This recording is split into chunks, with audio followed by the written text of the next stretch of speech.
Havia um homem chamado Urias. Ele não era profeta, não fazia discursos, não realizava milagres. Era apenas fiel. Urias acordava antes do sol. Caminhava pelas ruas de pedra ainda frias, enquanto a cidade despertava lentamente. Suas mãos conheciam o peso do trabalho e o silêncio das orações não respondidas. Ele servia no templo, cuidando do que ninguém via. Limpava, organizava, preparava tudo para que outros ministrassem, e fazia isso com alegria. Urias acreditava que Deus via, mesmo quando ninguém mais via. Ele tinha ouvido histórias de milagres desde criança. Curados, libertos, portas abertas de forma sobrenatural. Ele cria em tudo isso. Orava por isso. Mas, secretamente, esperava que um dia Deus também olhasse para ele. A vida, no entanto, parecia passar, sem interrupções. Os anos se acumulavam, os sonhos também, todos guardados. Ele esperava uma mudança, um sinal. Algo que dissesse, valeu a pena continuar. Mas nada vinha. Mesmo assim, Urias continuava. Servia, orava, ajudava, acolhia. Sempre com respeito, sempre com cuidado. Quando alguém precisava, ele estava lá. Quando havia dor, ele escutava. Por fora, ele parecia forte. Por dentro, começava a cansar. À noite, quando o templo se esvaziava e o silêncio tomava conta, Urias permanecia alguns minutos a mais. Sentava-se no chão frio, encostava as costas na parede e fechava os olhos. Deus, eu estou aqui. Ele sussurrava. Não pedia riquezas, não pedia destaque. Só queria saber se Deus o via. Mas o céu permanecia quieto.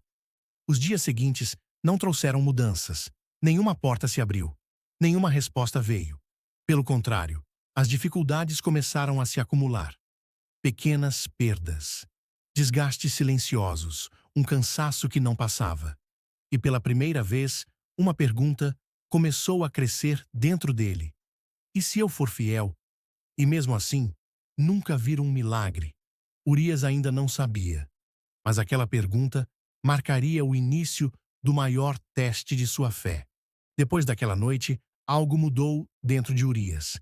Ele continuava fazendo tudo como antes. Chegava cedo. Servia. Ajudava. Orava. Mas o coração já não tinha o mesmo peso leve. Os dias começaram a parecer iguais demais. Cada passo pelo templo soava repetido. Cada oração parecia retornar vazia. Ele ouvia outros contarem testemunhos, portas abertas, respostas rápidas, intervenções claras de Deus, e sorria por educação. Por dentro, algo apertava. Certo dia, um jovem chegou ao templo chorando. Havia perdido tudo.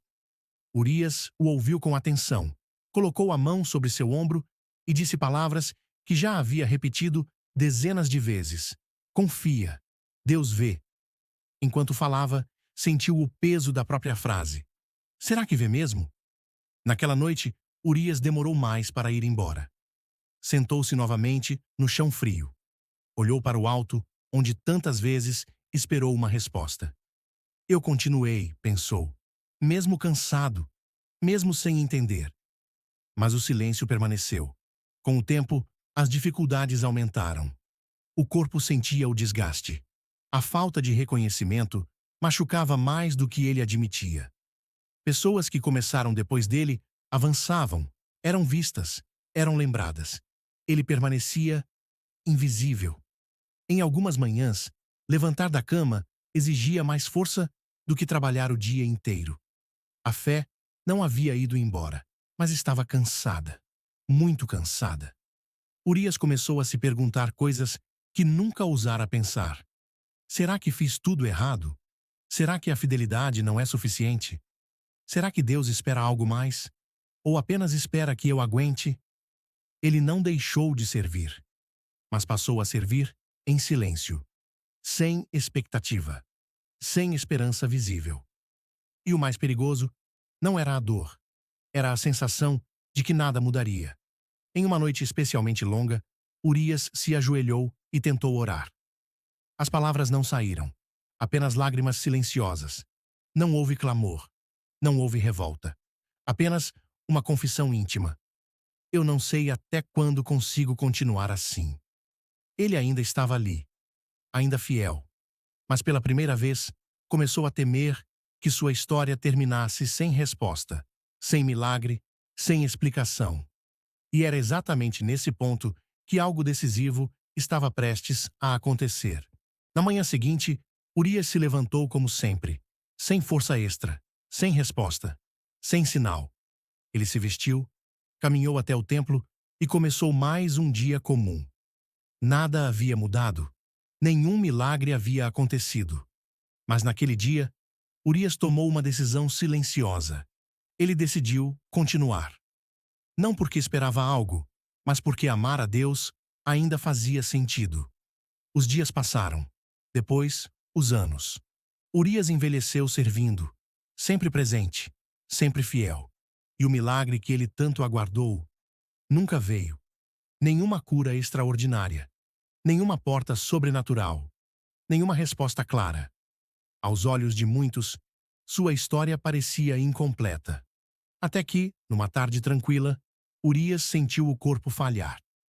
Sentou-se à sombra do templo, respirou fundo e fechou os olhos. Não houve medo, não houve revolta, apenas paz.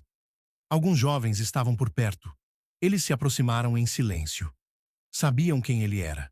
Não por feitos grandiosos, mas por constância. Um deles se ajoelhou ao seu lado e disse, com a voz trêmula: "Foi olhando para o Senhor que eu aprendi a não desistir." Outro completou: "Quando Deus parecia distante, o Senhor nos mostrou como continuar mesmo assim." Urias sorriu. Um sorriso pequeno, cansado, sincero. Naquele momento, ele entendeu. O milagre nunca foi algo que ele precisava ver. O milagre era quem ele se tornou enquanto esperava. Urias fechou os olhos pela última vez, sem respostas. Mas, sem dúvidas, ele foi fiel. E isso foi suficiente. Porque nem toda fidelidade é recompensada com aplausos. Algumas são recompensadas com legado. E talvez essa seja a parte mais difícil de aceitar. Que algumas histórias não terminam com milagres visíveis, mas terminam com uma fé que não precisou deles para permanecer viva. Pausa. E talvez, se hoje você continua fiel, mesmo sem ver respostas, Deus esteja escrevendo em você o mesmo tipo de história. Uma história que o céu entende, mesmo quando a terra não percebe.